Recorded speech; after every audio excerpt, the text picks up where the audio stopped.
그 김용균 씨도 이제 이거는 노동운동에 누가 하는 팔자가 따로 있는 게 아니잖아요. 그렇죠. 네.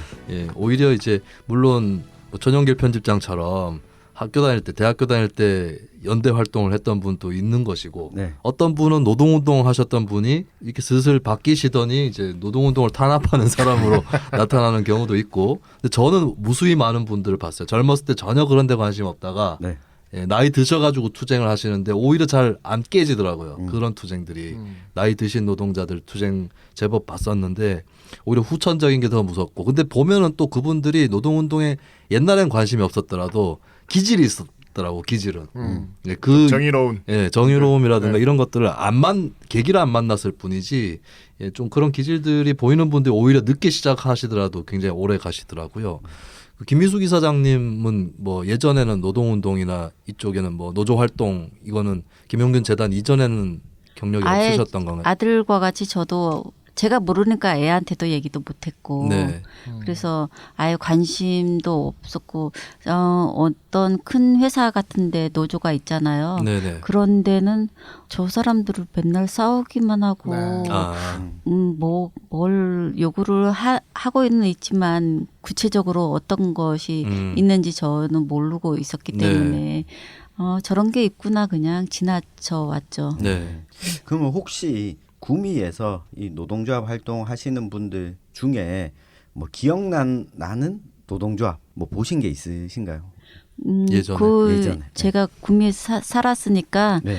그 지금 코오롱이나 네. 네, 그 또 큰 기업들 뭐 SEC 한일합성이나 뭐 또 아사히 글라스, 아사히 글라스. 네. 네. 이런 데가 이렇게 팻말이 많이 걸려 네, 있어서 그런 데가 많이 하고 있구나 이런 건 버스 네. 통근 버스 타고 다니니까 네.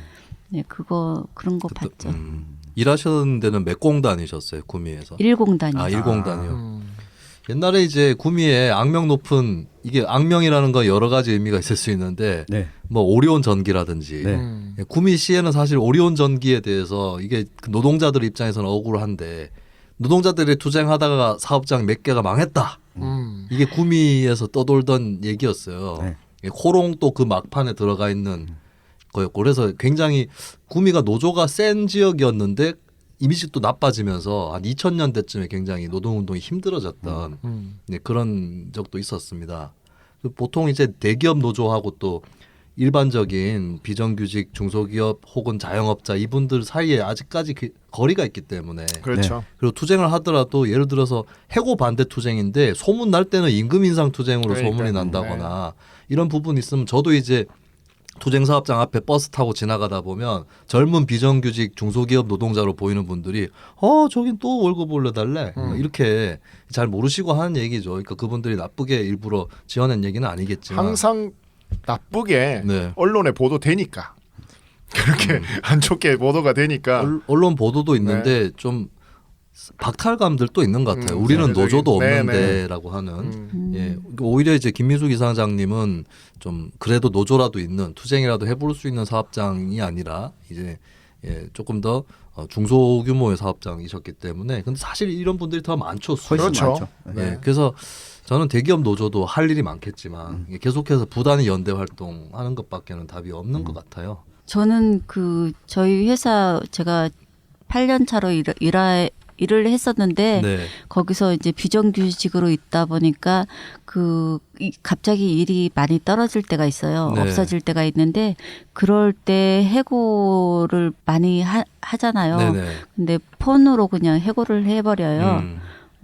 몇백이 100명 이상 되는 그 사람들을 해고를 하는데 이게 해고 1순위가 바른 말 잘하는 사람, 네네. 그 위에 상사들 입장에서는 시끄러운 사람들이라 네. 그러겠죠. 네. 그런 사람들이 1순위가 되고 또 그냥 저처럼 어쩔 수 없이 그냥 일할 수밖에 없는 조건인 사람들은 또 가만히 일을 하잖아요. 네. 그런 사람들을 그냥 다 잡아주고 네. 구속에 있었지만 정말 이거는 아닌데 정말 올바른 사람들이 목소리를 가질 수 있는 환경이 되어야 되는 게 맞는데 비정규직이 이런 거구나. 네. 네. 그러면 재단 이사장으로 이제 활동을 하시면서 아무래도 이렇게 싸우고 있는 비정규직이나 이 노동조합들을 만나시게 될 텐데 혹시 좀 이렇게 연대 활동하시면서 기억에 남는 이 노동조합이나 노동자들 좀 있다면 말씀 좀 해주시죠. 보니까 좀 여러 사업장을 또 돌아다니셨더라고요. 그렇죠. 뭐 다 아픈 손가락인가 싶은데 좀 기억에 남는 데가 또 있을 것 같아요. 지금 그 수원에 네. 그 김태규 그 용균이가 사고가 나고 몇 네. 개월 뒤에 공사 현장에서 엘리베이터에서 떨어져서 사고 네네. 목숨을 잃은 그런 사건이 있었는데 그분의 그 유가족이 엄마하고 누나가 지금 이제 진상 규명을 하기 위해서 나서고 있는데 처음에 이분들이 경찰이 합세를 하면 이 증거 자기들도 많이 확보를 해놓은 상태이니까 당연히 자기들이 뭘 해도 이길 거라고 생각했나 봐요. 네. 근데 그 경찰들이 아시다시피 경찰들이 우리 편이 안 되고 사측의 편에 서서 모든 걸 해결하다 보니까 이 사람들이 나중에는 시간이 흐른 뒤에 그걸 알아버렸기 때문에 제대로 싸워보지도 못하고 지금도 계속 싸우고 있거든요. 그런 분도 있고 또 제가 이제 용균이 투쟁을 하면서 만난 사람 중에 그 건설업 이런 데서 고공에서 일하시는 분인데 이 사람은 이제 발판 고공에서 일하면서 나이론끈 하나에 목숨을 의지해야 되고 네. 또 발판도 이렇게 탄탄하게 되어 있는 곳이 아니고 조금만 실수하면은 떨어질 수밖에 없는 환경에서 일했었는데 정말 그 떨어질 뻔했대요. 그래서 가슴을 쓸어내리면서 일을 해야 되고 이런 것들을 편지나 직접 와서 얘기를 해주세요. 그리고 또 이제 그 조선소가 있는데 조선소에서도 기간이 있잖아요. 공사 기간이 정해져 있는데 그게 이제 가까이 오면 일을 갖다가 같이 짬뽕으로 막 시킨대요. 그래서 불산으로 닦아야 되는 사람이 있고 네. 또 그 용접을 해야 되는 사람들을 한 대 때려 넣어서 일을 시키면 거기서 이제 조금만 잘못하면 불이 나잖아요. 숙련되지 않은 일까지도 같이 시킨다는 거죠. 네. 네. 그런 일을 갖다가 같이 하게 되면은 불이 날 수 있는 조건인 거예요. 네. 그래서 진짜 불이 났어요. 그래서 불이 나갖고 그 발견한 노동자가 빨리 수화기 가지고 껐어요.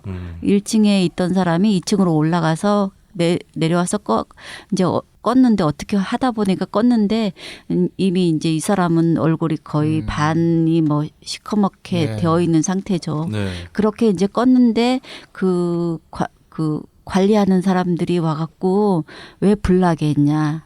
껐는 거를 칭찬을 해줄 줄 알았어요. 근데 네. 알았는데 그런 거는 온데간데 없고 그냥 왜 불나게 했느냐. 다음부터 이렇게 하면 징계 먹이겠다. 이런 식으로 네, 해갖고. 사람이 다쳤는데. 네. 다치진 않았는데 그냥 그름 그름이 때문에 났는데. 다칠 빠질 뻔했는데. 거잖아요. 그리고 네. 조선소에선 불나면 엄청난 그렇죠. 그 인명 피해도 날 수 그렇죠. 있고 네. 그만큼 피해가 가는 거잖아요. 네. 그거를 막았으면 칭찬을 못 해줄 망정 그 사람을 불나게 했다고 오히려. 네. 그 구조 조건을 그렇게 만들어 놓은 기업에서 그렇게 일 시켜놓고는 네.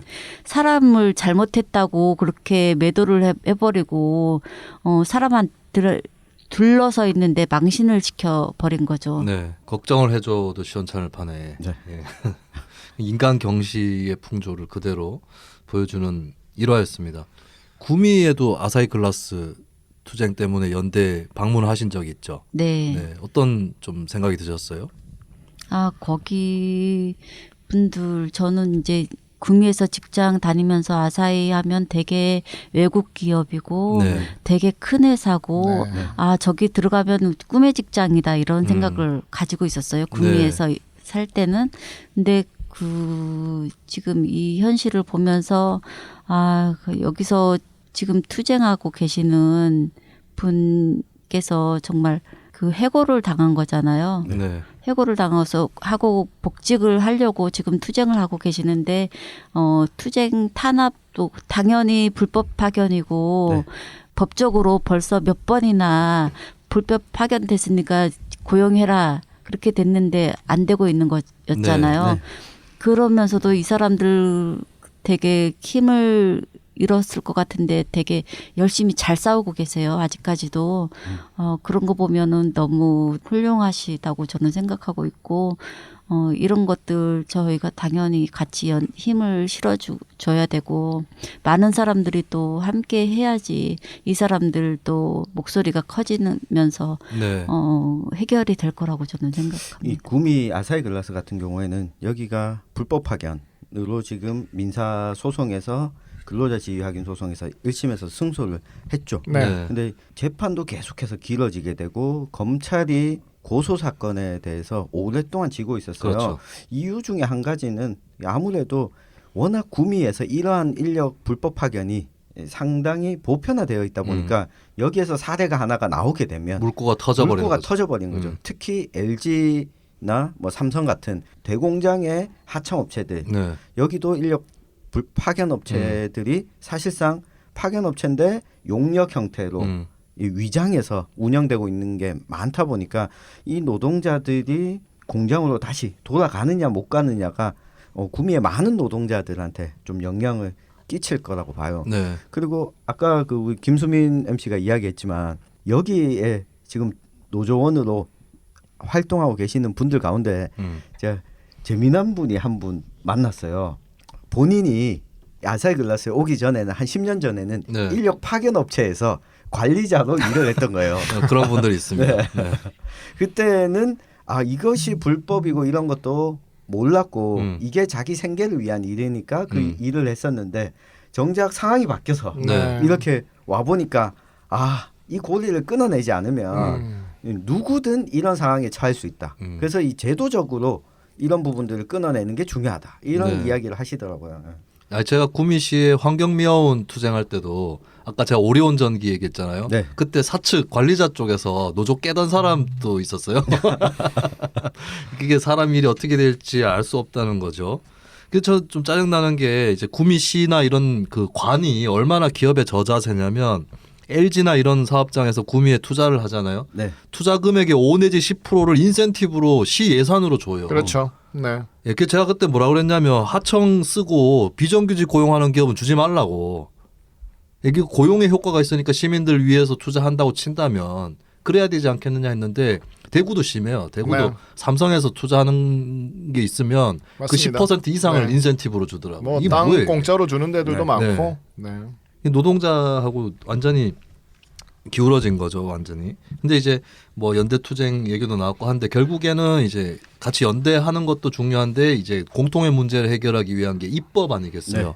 예, 지금 그 김용균법 많은 분들이 또 관심을 가졌던 이슈인데 산업안전보건법 아직 좀 부족한 부분이 있다면서요. 산안법에는 용균이가 들어있지 않은 용균이법이라고 하잖아요. 네네. 그래서 그 도급 범위가 너무 협소해서 이런 말이 있는 거거든요. 용균이 속해 있던 그 발전 회사나 네. 그 지금 지하철이나 이런 철도 그리고 또 뭐 그 조선소 건설업 이런 데 다 빠져 있어요. 네. 그래서 너무 협소하게 통과시켜서 이게 문제가 있는 거고 또 용균이 법을 통과시키는 이유가 위험의 외조화를 막아보겠다고 시킨 거잖아요. 근데 그런 것들이 너무 협소하게 된 거고 또 작업 중지권이 있어요. 네. 근데 작업 중지권은 예전에는 이제 사고가 중대 재해가 일어나면 전면 가동 중지하고 그 환경을 개선하고 그다음에 이제 가동을 하게끔 허락을 고용노동부에서 허락 맡아서 하게끔 이렇게 되어 있는데 지금의 산안법은 더 후퇴가 돼 갖고 일부 작업 중지하고 네. 그다음에 또 중요한 거는 이게 그 회사에서 고용노동부한테 4일 안에 재허가를 이제 가동 허가를 네. 받으려면 4일 안에 할 수 있게끔 네네. 네. 근데 이게 문제가 뭐냐면 4일 안에서 토요일, 일요일이 끼어버리면 그렇죠. 제대로 조사도 안 된 상태에서 네. 가동할 수 있는 여력이 있는 거예요. 그래서 그러면 정말 아무것도 개선되지 않으면 또 사고를 유발할 수밖에 없는 거잖아요. 그게 정말 문제라고 생각하고 또 이 기업 처벌법이 있는데 중대재해기업 아니요. 아니요. 그 안에 네. 기업을 처벌할 수 있는 조항이 처벌 조항. 있는데 네. 예, 그 처벌 조항에 이번에 통과하면서 그 상한선은 뭐 10억이라고 되어 있는데 하한선을 우리가 이렇게 처음 법을 만들 때 그때 이제 하한선을 적당하게 이렇게 써 넣은 적이 있어요. 네. 근데 이걸 다 그 기업 측의 반대로 이걸 다 소실을 시켜버렸어요. 그래서 이게 그냥 상한선만 있는 게 아니고 외국은 상한선이 없고 그냥 하한선만 있대요. 네. 그런 것처럼 정말 실질적으로 그 중대재해를 일으켰을 때 처벌할 수 있는 뭐 형사적 처벌이나 금전적 처벌이 강해야지만 이게 두 번 다시 이런 일을 안 겪게끔 그 위험 조치를 할 거라고 저는 생각하는데 이런 것들이 다 소실되어 있다는 거 이게 문제. 그러니까 그 말씀하신 이제 김용균이 빠진 김용균법 네. 요 세 가지 문제점 이야기해 주셨는데 도급을 해서는 안 되는 이 파견을 해서는 안 되는 범위 자체가 워낙 좁기 때문에 개정이 됐음에도 불구하고 불법 파견으로 정의가 안 되는 곳들이 여전히 많다는 말씀이신 거죠. 용균이도 불법 파견이에요. 네.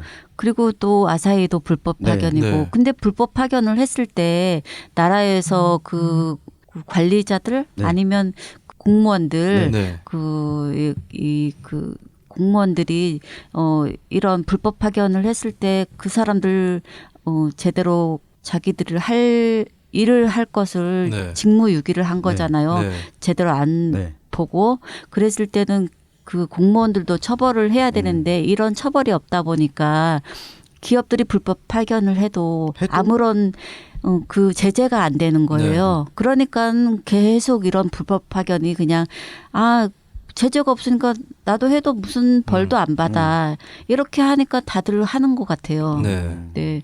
그런 꼭 제재가 필요하지 않을까 저는 네. 그렇게 생각합니다. 이게 근로감독관 뽑는 것부터 바꿔야 돼요. 네. 이 사명감 없는 사람이 공무원으로 들어갔다가 그 준비가 안 된 사람이 발령 나서 하는 거잖아요. 그렇죠. 따로 채용 절차를 좀 마련을 노동 경찰 뭐 이런 걸로 하는 거 더하기 나는 노동 운동가들을 이제 그 옴부즈만 네. 형태로 명예 근로감독관을 하면 많은 것들이 더 적발이 될 수가 있겠죠. 그렇죠. 이게 근로감독관 숫자 자체가 네. 너무 부족합니다. 우리나라 행정력 중에서 한 명의 근로감독관이 대구 같은 경우에 제가 몇 년 전에 국정감사에서 확인을 해보니까 한 명 근로감독관이 한 1000여 개 업체를 감시하고 감독해야 돼요.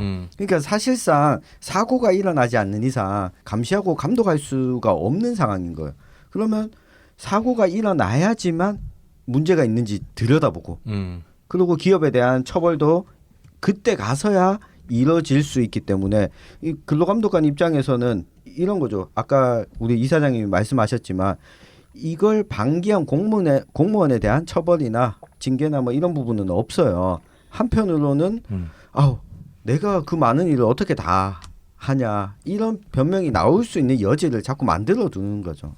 근데 이제 문제는 사고가 나면 그 회사 입장에서는 그 당사자가 사고 난 당사자가 잘못해서 죽은 거다 이렇게 그렇죠. 해버리니까 거기에 대한 조사를 더 이상 안 해요. 그게 이제 그 공무원 입장에서는 여기가 어떻게 사고가 났고 왜 사고 날 수밖에 없었는지 이걸 파헤쳐야 되는 게 경찰이나 공무원이 해야 될 일인데 이 사람들은 회사 말만 듣고 그냥 본인 과실로 처리를 계속 해왔더라고요. 맞습니다. 그게 엄청난 게 많은 사람들이 그렇게 죽고 네. 있고. 이렇게 공무원들도 시민 노동자의 편이 아닌데 근데 저는 정치권이 더 열받는 것이 김용균법 제정한다고 뭐 그렇게 잘한 척을 해놓고 왜 이런 알맹이들이 다 빠진 법이 졌을까요? 이사장님 생각 어떠세요? 결국은 기업이 손을 썼다고 생각해요. 로비를 하고 기업이 뭐 로비를 했는지는 정확히 정황은 없는데 네네. 기업이 돈이 있는 사람들이 옛날부터 힘이 막강하잖아요. 네. 그런 사람들의 힘에 눌려서 하지 않았을까 저는 기업의 반대로. 네, 예, 그리고 기업에 뭐 대관 업무들이 다 있고 사실은 또 기업에서 안 나서도 알아서 찌그러지시는 정치인들도 많이 계시니까요. 그리고 이것도 네. 있는 것 같아요. 저희 한국도로공사 네. 사태에서 보여졌듯이 공공기관이 이번에 그 김용균 씨 같은 경우에도 이사장님께서는 거기는 공공기관이니까 좀 나을 거다. 내가 일했던 것보다 나을 거라고 생각을 하셨잖아요. 네. 그러니까 대한민국의 많은 공공기관, 공기업들에서도 이런 일이 있기 때문에 정부 차원에서도 스스로 알아서 발을 뺀 부분도 있지 않을까. 그리고 이강래 같은 정치인들은 이걸 운영하려면 이렇게 해야 되니까 이런 거 넣으면 안 됩니다. 자신의 또 현장 경험이 들어가는 거죠. 그렇죠. 어쨌든 이제 이번에 총선이 끝이 났고 21대 국회가 5월 말부터 임기를 시작하거든요. 좀 국회가 이런 일들을 해결해야 된다. 좀 주문하시고 싶은 내용들 말씀 부탁드리겠습니다. 저는 이제 국회 용균이 법도 그랬지만 이렇게 법을 만들 때 다 그 회사 측에서 빠져나갈 수 있는 그 입지를 다 만들어줘요. 네. 그것도 너무 말도 안 되고 그런 거를 왜 그렇게 그 일 처리를 하는지 그리고 또 왜 그 화학 이번에 그 삼성 네. 백혈병 사건 네네. 그게 있었잖아요. 그거 하면서 그쪽 법을 만들었는데 이걸 산업기술보호법. 예, 법을 만들었는데 그걸 갖다 그 기업들 관련된 사람들이 밀실해서 네. 이 법을 또 보호법이 아니고 반대로 네네. 그렇게 그 몰래 그 모여서 통과를 시켰더라고요. 그런 것도 그 법을 만들 때도 이 정치인들이 제대로 알지 못하고 그냥 괜찮은 법일 것 같다 해서 네. 그냥 통과를 다 시켰더라고요. 그 어이없는 게 아무도 반대 안 했어요. 정의당, 민중당 의원들까지도 네. 뭐 몰랐다고는 얘기했는데 그렇게 그냥 통과가 돼서 이게 참고로 예를 들어서 삼성이라든지 이쪽에서 어떤 화학 물질이 쓰이냐 정보공개 청구를 했을 때 삼성에서 이거는 국가 중요한 기술이니까 공개하지 않을 수 있다라고 하는데 날개를 달아주는 시민의 알 권리보다 기업 경영의 자의적인 경영 정보 보호가 더 훨씬 앞장서 있는 법이었죠. 그 법을 갖다 그렇게 허술하게 생각도 우리가 법을 일반 시민들이 만들 때는 되게 정치인들이 심사숙고해서 결정할 거라고 생각하지만 이 그 법 통과를 봤을 때 우리나라 법들이 다 이런 식으로 허술하게 만들어지지 않았을까 우려가 엄청 많이 났고 네. 그리고 이제 제가 이제 이번 해에 꼭 정말 하고 싶은 게 윤균이처럼 또 다 본인 과실로 다 사람들 죽었다고 회사 측에서는 억울하게 누명 씌우고 네. 이런 것들이 계속 보였던 거잖아요. 그래서 꼭 저 유가족들이 꼭 다 말하는 게 회사에서 지금 하청 말단 직원만 다 처벌 대상이 되고 있는 게 현실이잖아요.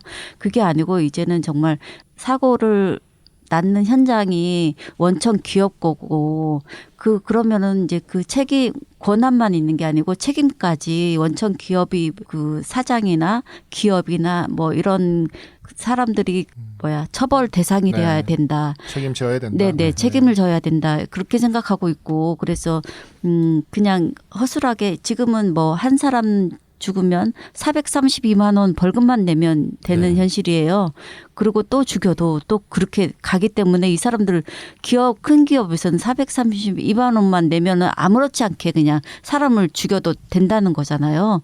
그래서 정말 이 사람들을 그 처벌할 수 있는 중대재해기업처벌법이라고 있는데 일명 살인기업 법이에요. 네, 네. 그런데 이게 이제 21대 국회에서는 영국에는 지금 사람 한 명이 죽으면 그 기업에서 그 이윤이 나는 거에 10분의 1로 크게 물고 있거든요. 그런 것처럼 우리나라에도 기업이 흔들 만큼 큰 처벌이 있어야 된다고 생각해요.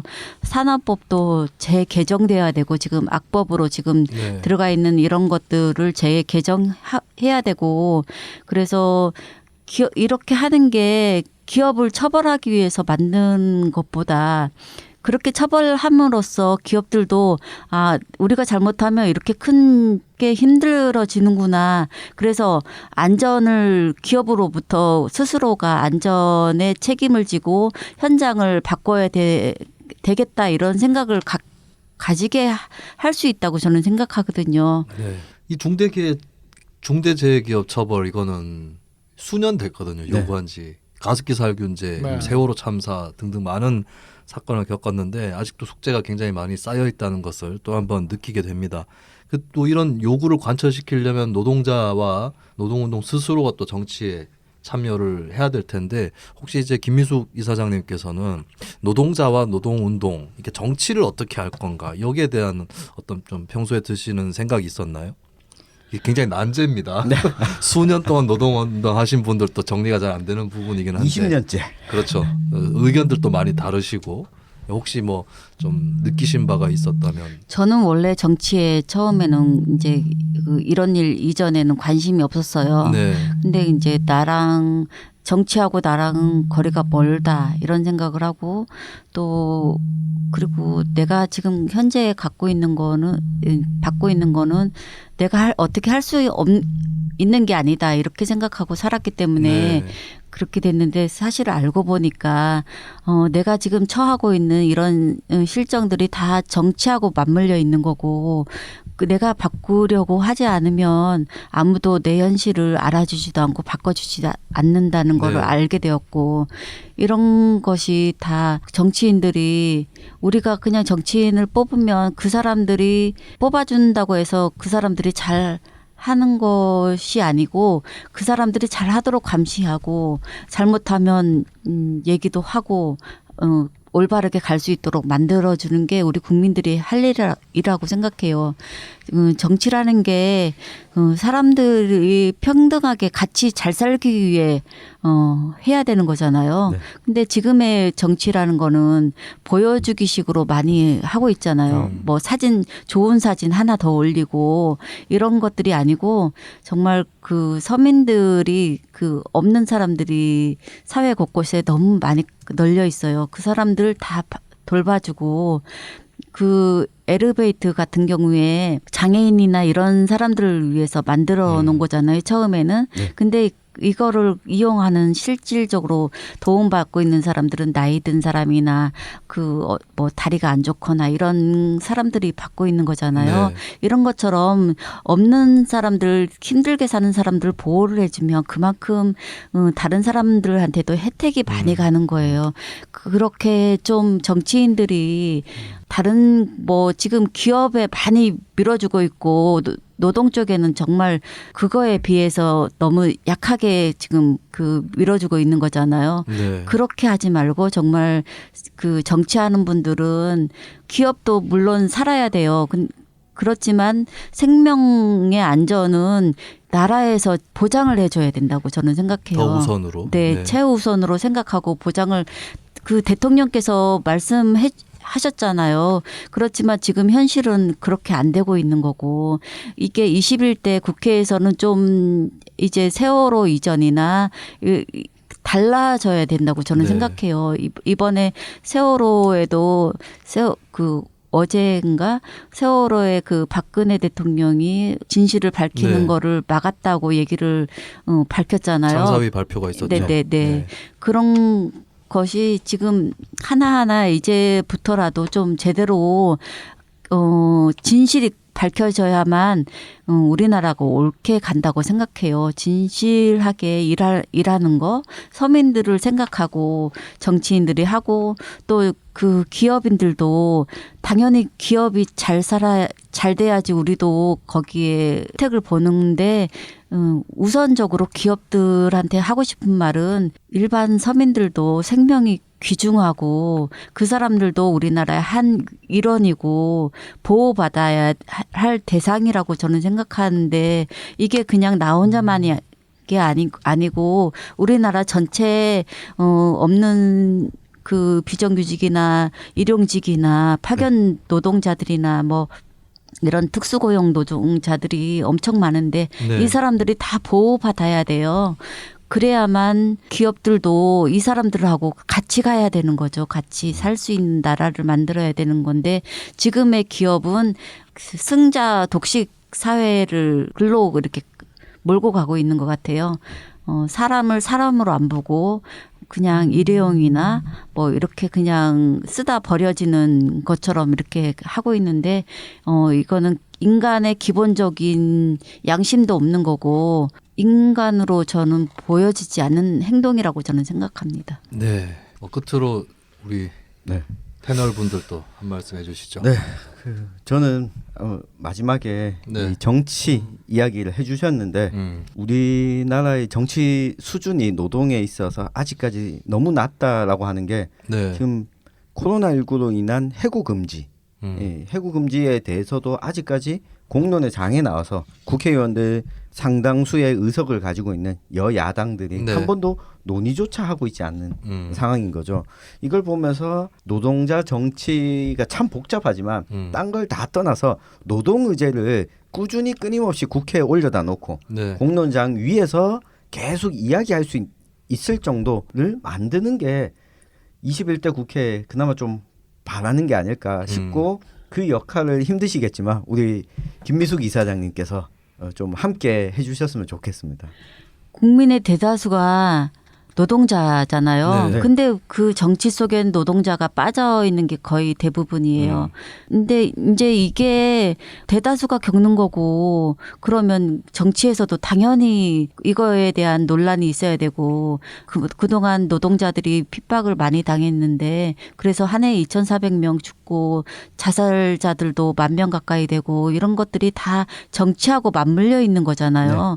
그래서 그 구조가 잘못되면 사람이 이렇게 죽어도 그냥 일상이 되어버린 네. 아무도 그냥 그거에 대한 인식도 안 하고 그냥 원래 그런 거다. 사람 발전이 이렇게 하려면 원래 이런 게 있는 거다라는 인식을 하지 말고 그 안전에 대해서는 기업이 제공을 해줘야 된다고 생각하고 좀 정치를 제대로 해줬으면 좋겠습니다. 네. 이창원 대표님. 예, 저는 여기 그 우리 김영균 재단 리플렛에 네. 우리 전태일 열사와 우리 김영균 씨가 함께 촛불을 들고 있는 이 종이컵 사진 여기 이렇게 적혀 있습니다. 일하다 죽지 않게 차별받지 않게. 네. 너무나 당연한 얘기잖아요. 이 너무나 당연한 얘기를 우리나라가 전태일 열사가 돌아가시고 수십 년째, 네. 김영균 씨 돌아가시고 또 수년째 하고 있다는 게 굉장히 부끄러운 것 같아요. 이제 좀 정상 국가가 이게 너무나 당연한 이야기를 당연하지 않게 이렇게 받아들이고 있는 건데 좀 정말 일하다 죽는다라는 거 이게 얼마나 이게 이해가 안 되는 겁니까? 네. 이것만큼은 좀 막았으면 좋겠다. 이제는 그렇게 됐으면 좋겠고 무엇보다 중요한 것 우리 김용균 재단의 후원을 네네. 여러분 해주시기 바라겠습니다. 후원 계좌가 기업은행입니다. 02-833-1210-0 이게 833-1210은 이제 전화번호가 같네요. 용균이 네, 길이 네. 2018년 네. 12월 10일이니까 그걸 네. 또 길이셨군요. 네. 02-833-1210-0 사단법인 김용균 재단 기업은행입니다. 네. 많이 좀 후원해 주시기 바라겠고 저는 후원 신청서 썼습니다. 저도 네네. 썼습니다. 네. 김수민 씨는 당연히 안 쓰는 썼- 것이죠. 아직 네. 안 썼나요? 네. 저는 이제 뭐 후원 이상으로 할 네. 일이 있다면 좀 찾아보겠고 12월 10일 기일이라고 하셨는데 이 날이 인권의 날입니다. 맞아요. 예, 그래서 저도 기억이 나요. 좀 부끄러웠다라는 좀 그런 기억이 나고 기업은행이 후원 계좌인데 사실 이제 저는 잘못됐다고 생각하는 단어가 노사 갈등이에요. 노사 문제. 왜냐하면 사의 주인이 노동자입니다. 그렇죠. 예, 네. 노자 이렇게 표현하거나 뭐 어디 임원하고 좀 이렇게 표현한다면 모를까. 노하고 사는 이제 그런 나란히 놓을 수 있는 것은 아니다. 결국에 이제 노동자가 기업의 주인이다라는 것을 오히려 후원 계좌의 기업은행이라고 돼 있어서 더 그런 생각이 또 한편 나는 것 같습니다. 저는 이제 한마디만 더 하면 요즘에 정치권에서 청년 정책이 어쩌고 저쩌고 그리고 뭐 청년들을 좀 위주로 하겠다 이런 얘기 하는데 저는 노동 문제만 똑바로 해도 청년 문제의 상당 부분은 해결된다고 보거든요. 맞습니다. 예, 청년 문제를 얘기할 때도 노동 문제는 뒤에 있다는 거, 예, 그것이 우리의 부끄러운 현실이 아니었나 하는 생각이 듭니다. 예, 김미숙 이사장님 끝으로 우리 청취자분들에게 인사 말씀 해주시면서 오늘 노동절 특집 방송 또 마무리해 보도록 하겠습니다. 노동자가 정말 우리나라 이만큼 발전을 시킨 거잖아요. 네. 근데 그거에 비해서 대우는 너무 열악하게 대우를 받고 있어요. 너무 정말 그거만 생각하면 가슴이 아픈데 그래서 그 너무 많은 산재가 나고 있고 실제로 산재는 저 중대재해 그 죽었을 때만 산재가 많이 되고 있고 다치고 이러면 거의 안 되는 실정이고 이런 죽음들도 은폐가 되는 것도 많고 이런 것들이 다 이렇게 기업이나 정치인들이 우리 노동하는 사람들을 제대로 힘을 실어주지 않는다라고밖에 저는 생각이 안 들거든요. 네. 정말 우리 노동자들이 우리나라의 대부분인데 어떻게 이렇게 할 수가 있나. 옛날부터 노동을 많이 탄압을 하고 그래서였는지는 몰라도 이거는 아니라고 생각해요. 네. 노동자들이 대우받고 사는 나라가 잘 되는 그 국민을 위하는 나라라고 저는 생각합니다. 네. 그런 나라가 되었으면 좋겠습니다. 네, 우리 모두가 잘 사는 나라죠. 이 잘은 뭐 부유하고 이런 것이 아니라 기본권을 누리면서 사는 나라에 대한 얘기를 해주셨습니다. 예, 그리고 그 노동자들이 보면 일상에서 네네. 노동의 권리를 자기가 보장받을 수 있었으면 좋겠습니다. 네, 알겠습니다. 그러시려면 후원해 주셔야 됩니다. 기업은행 02-833-1210-0 사단법인 김용균 재단입니다. 포털에서 김용균 재단을 검색을 해보시면 홈페이지 네. 또 페이스북까지 갖춰져 있으니까 여기도 많이 좀 이용해 주시기 바라겠습니다. 네. 자, 오늘 노동절 특집으로 준비한 김용균 재단 김미숙 이사장님 출연 편이었습니다. 저희 그래도 또 마무리 인사를 할 때는 노동자가 존엄한 나라를 주문으로 외쳐보기로 하죠. 사실 저희가 이제 김미숙 이사장님은 첫 출연이시고 한데 끝날 때 클로징 마무리 멘트가 혹시 영화 타짜를 보셨나요? 보셨어요? 예. 보지는 네, 않으셨어요. 네. 거기에 보면 이제 그 누구야 백윤식 씨가 네. 아수라 발발타라고 이게 화투 길이를 하면서 주문을 외우거든요.